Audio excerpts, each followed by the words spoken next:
కాంగ్రెస్ ప్రభుత్వం మాటలు కోటలు దాటుతున్నాయి కానీ చేతలు మాత్రం గడపలు దాటడం లేదు. పట్టాలెక్కని పెట్టుబడులు లెక్కలేనన్ని ఒక్క ఒప్పందము కార్యరూపం దాల్చట్లేదు.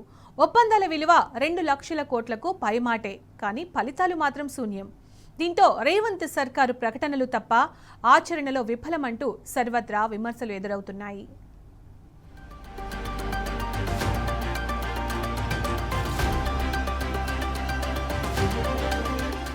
రాష్ట్రానికి కనీవిని ఎరగని రీతిలో పెట్టుబడులు తెచ్చినట్లు ప్రభుత్వం గొప్పలు చెప్తున్నప్పటికీ అందులో కార్యరూపం దాల్చినవి మాత్రం ఒక్కటి కనపడడం లేదు. 2 సార్లు దావోస్ ప్రపంచ ఆర్థిక వేదిక సదస్సులు, సింగపూర్, అమెరికా, తాజాగా జపాన్ పర్యటన సందర్భంగా ఒప్పందాలు జరిగినట్టుగా ప్రభుత్వం ప్రకటించింది. అవన్నీ కాగితాలకే పరిమితమైనట్లుగా క్షేత్రస్థాయిలో పరిస్థితులు కనిపిస్తున్నాయి. పెట్టుబడుల కోసం చేస్తున్న పర్యటనలకు కోట్లాది రూపాయల ప్రజాధనం ఖర్చవుతున్నా వాటితో ఫలితాలు మాత్రం రావడం లేదనే విమర్శలు వ్యక్తమవుతున్నాయి.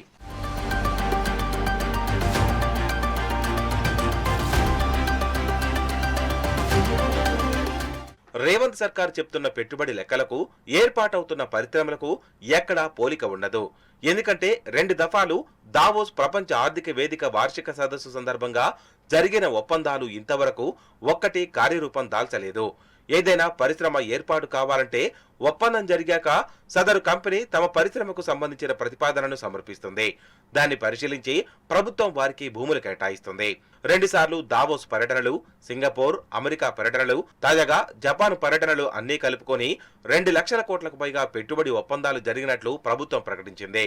అయితే ఇవేవి జరుగుతున్న దాఖలాలు లేవు.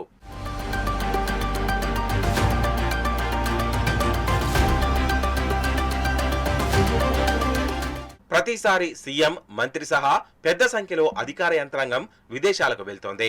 ప్రతి పర్యటనకు 10 నుంచి 20 కోట్ల వరకు ప్రజాధనం ఖర్చవుతోంది. సహజంగా పరిశ్రమ ఏర్పాటుకు అనుమతులు, రాయితీల కోసం టీఎస్ ఐపాస్ ద్వారా దరఖాస్తు చేసుకుంటారు.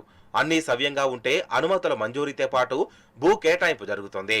ప్రభుత్వంతో ఒప్పందం కుదుర్చుకున్న కంపెనీలకు సంబంధించి ప్రభుత్వం నుంచి వచ్చే ఆదేశాల ప్రకారం టీజీఐఐసి అధికారులు సదరు కంపెనీని సంప్రదించి వారి నుంచి పరిశ్రమకు సంబంధించిన ప్రతిపాదనలు తీసుకుంటారు.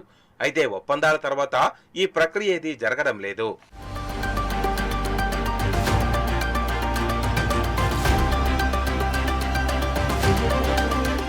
ప్రభుత్వంతో కుదుర్చుకున్న ఒప్పందాలు టీజీఐఐసికి రావడం లేదని అధికారులు చెబుతున్నారు.